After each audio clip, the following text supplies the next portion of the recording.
Hi guys and welcome. It's Mr. Mustafa here. In this video we're going to learn about the chain rule of differentiation. As in the previous video I did the power rule, and these are all the rules that we're going to learn about. So let us look at the chain rule. What is the general rule? Right. So the general basic rule for chain rule says that if I have a function, if I have the function f of x and is raised to some power, then I can differentiate it as dy dx, which is equal to n f of x to the power n minus 1. And very important, we always differentiate the function on the inside, so f prime x. So that's the basic rule for the general rule of chain rule. So if we have the function y is equal to f of x to the power n, it's like normal power rule here. It's just that there's an addition which is basically multiplied by f prime x.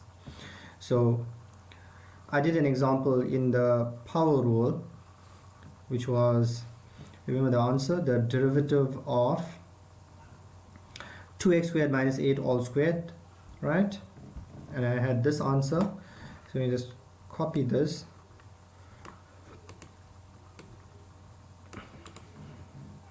and show you how we can apply the chain rule here. So note, this is what we usually do with power rule. So we usually open this up, right? So remember, we're not doing the power rule now, right? So looking at the chain rule, how can I go and differentiate this function without actually opening it up? So how do we do that? So let's look at example number 1. Y is equal to 2x squared minus 8 all squared. So dy dx is actually equal to, okay, let's just make it as f of x equals, so if we say f of x equals O, and then we can just find f prime x. So f prime x is now equal to 2 times the number in the front, which is just 2 times 1 into 2x squared minus 8, 2x squared minus 8 to the power 1, subtracted 1 from here, and then the derivative on of the inside will give us 4x, right? So this is the important part, 4x, right? Now if you open this up, you should end up with the same answer here. Let us just check. So 2 times 4x is 8x, 8x times 2x squared is 16x cubed, and then we have 8x times minus 8, which is minus 64x. And as we can see, we are getting the exact same answer. So the problem comes about is, what if I have to go and raise this to the power 10, so, or to the power 20? What if I have to go and say, alright, so y is equal to 2x squared minus 8 to the power 20? So now you can see that if you apply the power rule, then you probably need to go and use binomial expansion and stuff and end up expanding 20 times. So quite it's a tedious task. So what we suggest is apply the general rule for chain rule. Let us apply the chain rule here rather than using power rule. So this is where the kind of like the power rule fails. So dy dx is now equal to 20 2x squared minus 8 to the power 19 times the derivative of the inside will give us 4x. Let us look at another problem. Example number 3. I want to find dx of square root of x squared plus 2x minus 3. I want to find the derivative of this. So what we can do now is we need to write this in the form obviously you can't say the square root of x squared and the square root of 2x and the square root of minus 3. That is incorrect. It's the square root of an entire quantity here, which is x squared. It's the square root of the entire expression here, which is x squared plus 2x minus 3. So it should just be x squared plus 2x minus 3 to the power 1 over 2.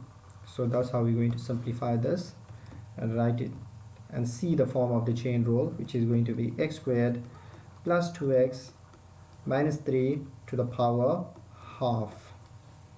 Right? And now we can apply the chain rule, because as we can see here that this is the function f of x, and f of x is raised to the power n.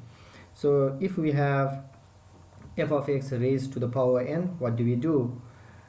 So we bring the n down, n times 1, which is n, subtract 1 from n and find the derivative of the inside. That's what we're going to do. So we're going to drop the dx now because we are differentiating. So what we can say now is half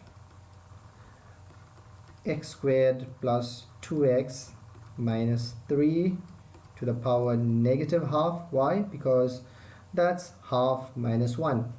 And then times the derivative of the inside, which is 2x plus 2. If you want to go and simplify, we can see that this here simplifies neatly. We can take out a 2 from here, and the 2 and the half cancels out, so we are left with x plus 1 over all this is negative exponent, so we can bring it down and it will become a square root form inside over outside. So it will become square root of x squared plus 2x minus 3, and that should be your answer. I hope you guys are understanding. Don't forget to leave comments, guys.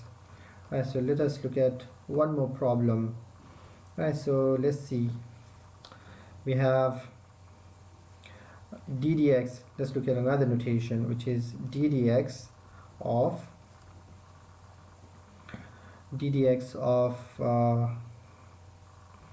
2 over x minus x squared to the power 15. Now d dx is the same thing as saying dx, right? Let's just write it as dx, just converting this into this, not a problem. To simplify this, you can write it as 2 over x, sorry, not 2 over, don't write 2 over x, you should write it as 2x to the power minus 1 in power form inside the bracket, minus x squared to the power 15. Now let us go and differentiate this. If we differentiate this, 15 goes here, because that's to the power 15. Remember, this is the function f. So 15 to x to the power minus 1 minus x squared to the power 14. Take away 1 from the power. Then find the derivative of the inside. Now you know why I wrote this as 2x to the power minus 1. If I find the derivative of the inside, we will get minus 2x to the power minus 2. 2 times minus 1 is minus 2x. Right. Now let's try to neaten this up and see what we get. We're getting 15 times 2 over x minus x squared to the power 14. Remember, there's a minus 2 here, so let me take out a minus 2 into 1 over x squared minus x. We can see we can take this minus 2 in the front, and we get minus 30. 2 over x minus x squared to the power 14 into 1 over x squared minus x. I hope you understand, guys. Remember, there's infinitely many problems that you can get. It's just that you need to remember the main general rule for chain rule. Always differentiate the inside and take away 1 from the power. Right, I hope you understand, guys. Thank you.